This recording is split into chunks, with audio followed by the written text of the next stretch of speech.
শিক্ষার্থীরা দুইটি প্রশ্ন এখানে অ্যাসিডিটি কেন হয় আর অ্যান্টাসিড কিভাবে কাজ করে।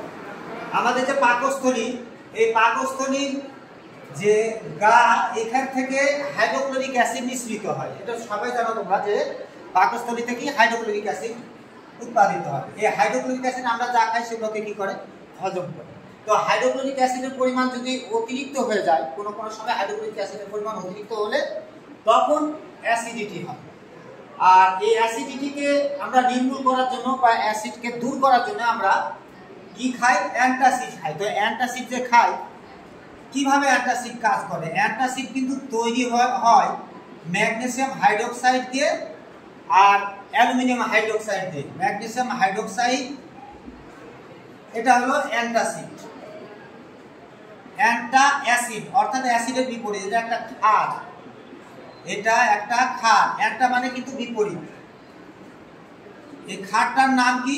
Magnesium hydroxide. এই ম্যাগনেসিয়াম হাইড্রোক্সাইড যখন আমরা খাই, অ্যান্টাসিড যেহেতু তৈরি ম্যাগনেসিয়াম হাইড্রোক্সাইড দিয়ে, তখন এসে কার সাথে মিশে, হাইড্রোক্লোরিক অ্যাসিডের সাথে। এই যে হাইড্রোক্লোরিক অ্যাসিডের সাথে মিশবে, মিশার পর দেখো ম্যাগনেসিয়ামের সাথে ক্লোরিন যুক্ত হবে MgCl, আর এইদিকে এক অণু পানি উৎপন্ন হবে। দেখো ম্যাগনেসিয়ামের যোজনী কিন্তু 2, ম্যাগনেসিয়ামের যোজনী 2, ক্লোরিনের যোজনী 1, এক লেখার কোনো প্রয়োজন নাই। তাহলে ম্যাগনেসিয়াম ক্লোরাইড, দুইটা ক্লোরিন, এখানে দুইটা ক্লোরিন আছে, সমতা করার জন্য এইদিকে 2 দিয়ে গুণ, তাহলে দুইটা ক্লোরিন।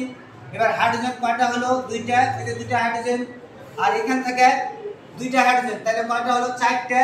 তাহলে এখানে কয় দিয়ে গুণ দিব? 2 দিয়ে গুণ দিব। তাহলে 2 দিয়ে গুণা কয়টা হলো? 4টা হাইড্রোজেন হলো। এখানে দুইটা হাইড্রোজেন, এখানে দুইটা হাইড্রোজেন, 4টা। এই যে 2 দিয়ে গুণা 4টা হাইড্রোজেন। অক্সিজেন কয়টা হলো? 2টা হলো। এই যে অক্সিজেন 2টা আছে, ম্যাগনেসিয়াম একটা, এই যে ম্যাগনেসিয়াম একটা, ক্লোরিন 2টা, এই যে ক্লোরিন 2টা। ঠিক আছে। তাহলে ম্যাগনেসিয়াম হাইড্রোক্সাইড কার সাথে বিক্রিয়া করে?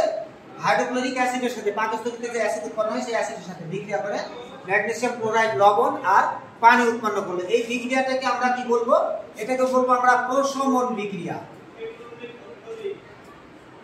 আচ্ছা, আর একটা অ্যালুমিনিয়াম হাইড্রোক্সাইড দিয়েও কিন্তু তৈরি হয়। অ্যালুমিনিয়াম হাইড্রোক্সাইড এর সাথে ওই যে হাইড্রোক্লোরিক অ্যাসিড বিক্রিয়া করে কি তৈরি হবে? অ্যালুমিনিয়ামের সাথে ক্লোরিন যুক্ত হবে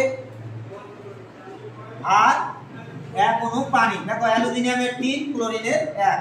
কিন্তু ক্লোরিন, ব্রোমিন, অক্সিজেন, নাইট্রোজেন এগুলো সবসময় দ্বিপরমাণু হয়, যার কারণে আমরা জোড়া করব। 3 দিয়ে গুণা কয়টা হলো? ক্লোরিন 6টা হলো। তাহলে এখানে আমরা 6 দিয়ে গুণ করব, তাহলে 6টা ক্লোরিন হলো।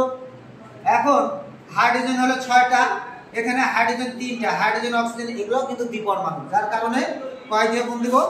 2 দিয়ে গুণ দিব। তাহলে জোড়া হবে 3 দিয়ে গুণা 6টা অক্সিজেন, 3 দিয়ে গুণা 6টা হাইড্রোজেন, জোড়া করে নিতে হবে। এখন দেখো 3 দিয়ে গুণা 6টা হাইড্রোজেন আর 6টা হাইড্রোজেন, কয়টা হাইড্রোজেন হলো? 12টা। তাহলে আমরা কয় দিয়ে গুণ দিব? 6 দিয়ে। 6 দিয়ে গুণা 12টা হাইড্রোজেন। এবার অক্সিজেন এখানে কয়টা? 6টা। এখানে দেখো 3 দিয়ে গুণা 6টা অক্সিজেন। তাহলে অ্যালুমিনিয়াম হাইড্রোক্সাইড আর হাইড্রোক্লোরিক অ্যাসিড বিক্রিয়া করে, যে পাকস্থলীর অ্যাসিড বিক্রিয়া করে লবণ আর পানি তৈরি করলো। এটাও একটা লবণ, এর নাম ম্যাগনেসিয়াম ক্লোরাইড। আর এটাও একটা লবণ, এর নাম অ্যালুমিনিয়াম ক্লোরাইড। লবণ ও পানি উৎপন্ন হলো। তাহলে এটা কিন্তু অ্যান্টাসিড। এই অ্যান্টাসিড বলতে কিন্তু ক্ষার, ওএস থাকলে সেটা কি হয়? অ্যাসিডের বিপরীত কি? ক্ষার না? অ্যাসিডের বিপরীত হচ্ছে ক্ষার। এই অ্যান্টাসিড, এটার নাম প্লাস। অ্যান্টাসিড প্লাস কি জন্য? এই অ্যালুমিনিয়াম হাইড্রোক্সাইড দিয়ে তৈরি যে অ্যান্টাসিড, সেটার দাম বেশি নেয়। এটা 2 টাকা নেয় আমাদের বাংলাদেশে, আর এটা 1 টাকা নেয়। এটার কারণ কি? অ্যালুমিনিয়াম একটু দুষ্প্রাপ্য, এটা সংগ্রহ করাও একটু কঠিন বা জটিল, এবং এগুলো খরচও পড়ে বেশি, এই জন্য এটা বিক্রির দাম বেশি। তাহলে অ্যান্টাসিড প্লাস আর হাইড্রোক্লোরিক অ্যাসিড পাকস্থলীর বিক্রিয়া করে কি তৈরি করবে? লবণ আর পানি।